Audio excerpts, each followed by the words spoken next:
the silence between Schwartz and the Blues, oddly reminiscent of the silence with Pietrangelo and the Blues. Same thing.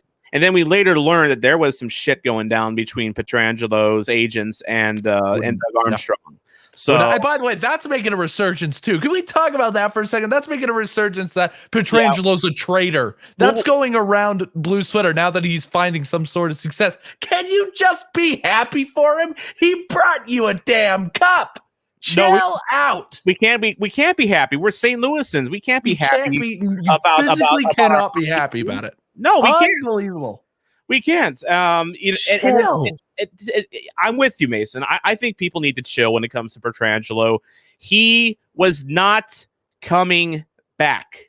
Okay, can we just accept that he was not coming back? I think you could. I think the tea leaves that we read into when the Blues traded for Justin Falk, a lot of people suggested, oh well, this is a Pietrangelo replacement. It was. It effectively was. I mean, I don't think Pietrangelo wanted to come back. I don't think that Doug Armstrong wanted. He had zero interest in giving Pietrangelo a no movement clause and a signing bonus. We kind of knew that after once everything was all said and done. It was not going to happen. Pietrangelo got us a Stanley Cup. He was the first Blues player to lift the Stanley Cup. We should be. Thank you, Alex. We should be appreciative of what he did. And we should also be understanding that a supremely talented defenseman approaching his 30s wants to set his family up for the rest of his career. He's got his cup, okay? He's got his cup. It's done. Now he gets to live in a state that doesn't have any state income tax, so he gets to keep more of his $8.8 million. He's living in a nice home with as you mentioned yesterday, with an 18-car garage. Unbelievable. I mean, no man needs an 18-car garage. And supposedly, according to the commercial, drives a Honda, which I find very unlikely. I think extreme, unless it's like, does Honda make a sports car? Maybe I don't know. They make a pretty nice Civic. Some of their Civic Type R's are pretty nice looking. I highly doubt Alex Pietrangelo, the man who is currently on a $64 million contract and the man who has made well over $50 million in his entire career, is driving a Honda. Yeah, no, come on.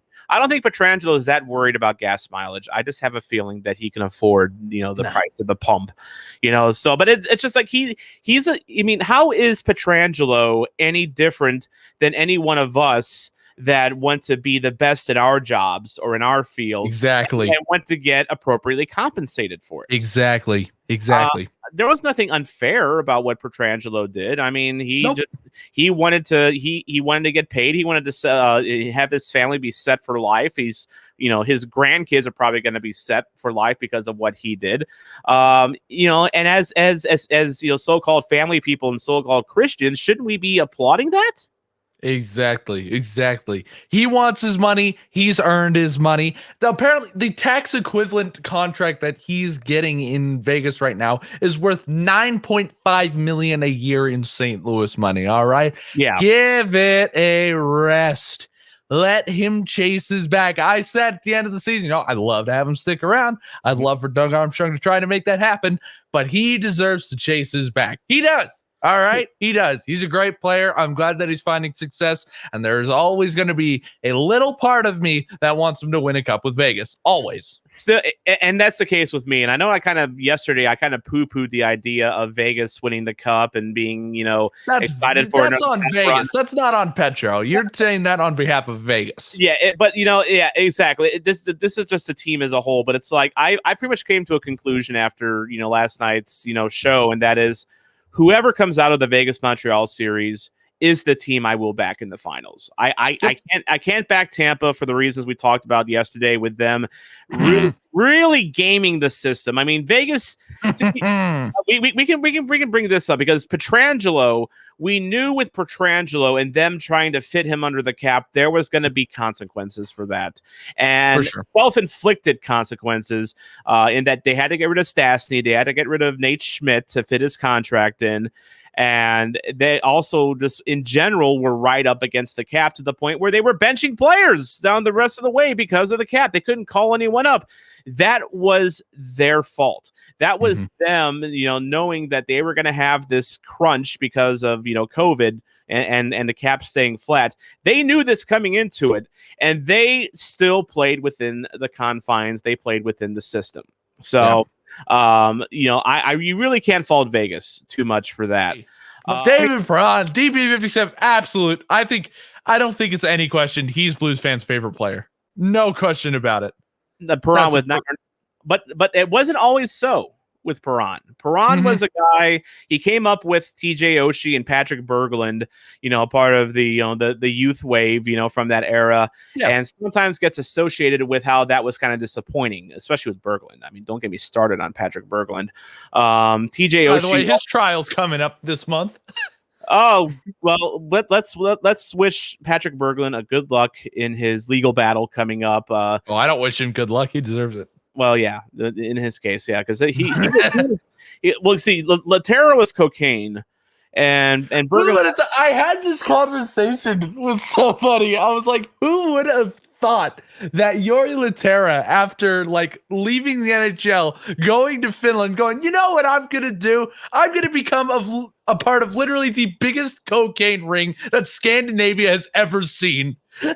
He basically took his big contract, which was about $4.7 million per season, if I recall, and he decided to become the Walter White of Scandinavia. Criminy. That's one career choice you can make. That's funny. Or if you think about that, that's just so funny. Where does your train of thought go from there? You're done with the NHL. You're like, you know what? I need more thrill in my life. It always made me wonder, when the Dallas Cowboys in the 90s, I think there were a couple players with the Cowboys that got busted for cocaine as well, and I'm like, you're in the NFL. You're playing for the Dallas Cowboys. You have a big contract. What are you doing trying to, sling drugs? What more thrill do you need? Go jump out of a plane if you need a thrill. Go skydiving. Exactly. That's thrilling. That gets you high. There is so much that you can do with the amount of money that you make to find thrill in your life, and you choose to be cocaine. Yeah. I bet Lehtera's conversation with whoever he had a conversation with to get, because by the way, he had to have gotten in somehow, meaning he's had to actively pursue that. Yeah. I imagine it would go, how can I find some thrill in my life without doing cocaine? So you could deal cocaine. It's like, sign me up. Yes. And so who has made the worst life choices in your opinion? Jori Lehtera trying to become the Walter White of Scandinavia, or Patrik Berglund, who forgets to submit his no-trade list, gets traded to Buffalo because everything's great in Buffalo, and walks away from the remaining $15 million in his contract. To go beat up his girlfriend in Russia. To go beat up his girlfriend. I think that's just the plan of a shitty person. I think that's just the sign of him being a shitty person. I don't think that's making shitty choices. I just think he's a shitty person. I'm gonna go with Jori Lehtera for going out of his way to be part of literally, I cannot emphasize this enough, the biggest cocaine trafficking ring Scandinavia has literally ever seen. It's so funny to think about.